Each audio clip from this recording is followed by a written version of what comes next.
Good day po sa inyong lahat. Welcome na naman po sa another episode ng ating vlog, na kung saan ang topic po natin for today ay pagsagot sa katanungan ng isa sa mga subscriber natin, na kung saan ang kanyang tanong ay, Mang Mags, pwede po bang ilagay ang native na manok sa battery cages? Kung pwede, paki-explain po, at kung hindi naman, ganun rin po pakipaliwanag. At ano ang kanyang pagkakaiba sa paitloging manok? Siguro itong subscriber natin ay nagtataka kung bakit nga ba naka-battery cages yung ating paitloging manok, or ikulong yung ating native na inahin sa battery cages. Actually, kahit na anong klaseng manok po ay pwede naman nating ilagay sa battery cages. Dahil ang battery cages ay napakasimple lang kung ano ito. Ito po ay literal na kulungan na in-spot weld po natin, may proper na sukat at kasya ang 4 na manok sa isang pintuan. So ito po ay ginagamit natin para doon po natin paitlogin yung mga manok. Ayan. So ito ay nilalagay natin sa battery cages sa kadahilanan na para yung itlog ng ating mga manok ay malinis po siya. Kadalasan po kapag pre-range, lalo na kapag ganitong tag-ulan, yung itlog ay nadudumihan po, napuputikan. Possible po pag narumihan yung ating itlog, possible po na magkaroon po siya ng makontaminate po siya ng salmonella. Ito po ay delikado na makain po ng tao. Ito po ay ating inilalagay sa battery cages nang sa ganon, pagkaitlog ng manok, malinis po siya, hindi po nila matutuka dahil magro-roll, and then ma-harvest po natin. Ayan, so yun po yung dahilan.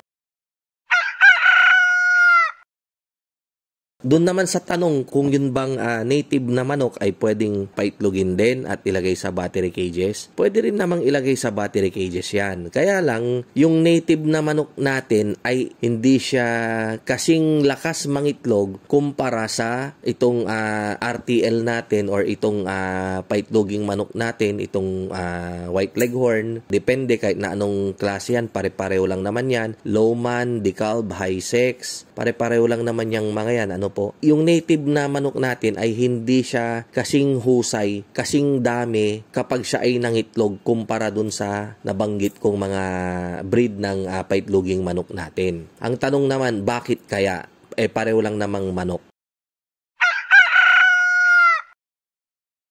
Actually po kasi, itong mga alaga natin na mga white leghorn, ito pong mga layers natin, ay dumaan po ito sa laboratory, pinag-aralan po nilang mabuti through selection, and then sa genetics, kung alin yung maitlog na breed, yung lahi, ay siya namang kanilang pinarami. Nang sa ganon, ito po ay nagtataglay ng karakteristik na at least mangitlog siya ng 300 eggs sa isang taon. So, ibig sabihin po, dahil meron tayong 365 days sa isang taon, at least mangitlog man lang ng 300 eggs sa isang taon yung isang manok natin.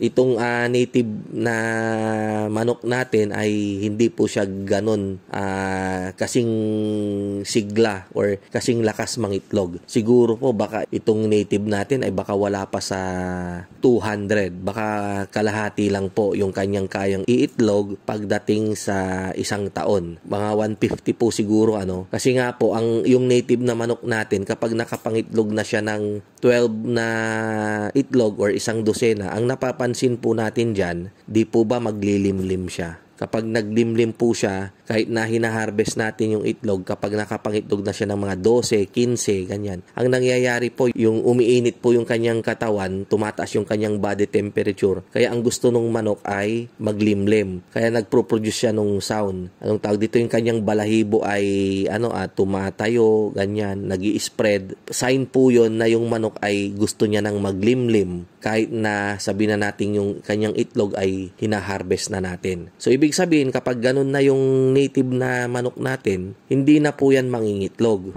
So, ang sistema po niyan, para mangitlog po siya ulit, kailangan po natin siyang paliguan para yung kanyang body temperature ay bumagsak, lumamig ulit, mag-normalize. mag-aantay tayo ng ilang linggo para yung kanyang katawan ay babalik ulit sa makukondisyon ulit hanggang sa ito ay mangitlog na naman. Dapat may kamating siya, Ayan, so ganun po yan.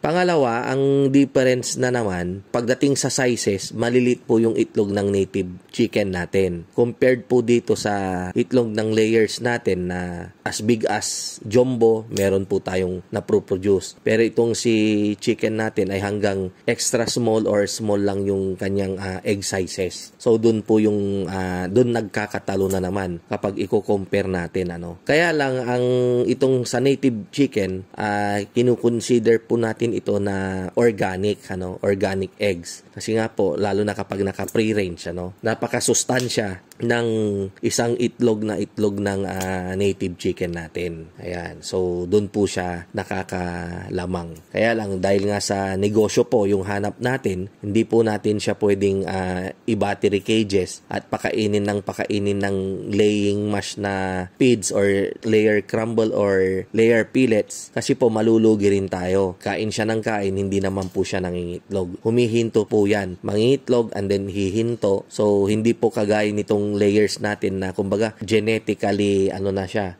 engineered. So, tuloy-tuloy po yan sa pangingitlog. So, sana po, nabigyan ko na naman po kayo ng another idea regarding po sa ating topic for today. Kita-kita po ulit tayo sa mga susunod nating video. At sa mga hindi pa po nakaka-subscribe, please subscribe, like, and share. Thank you po. At sa mga gustong may mga itanong, wag po kayong mahiyang mag-comment po dyan sa baba. Basta regarding po sa paitloging manok. Thank you po. God bless and mabuhay.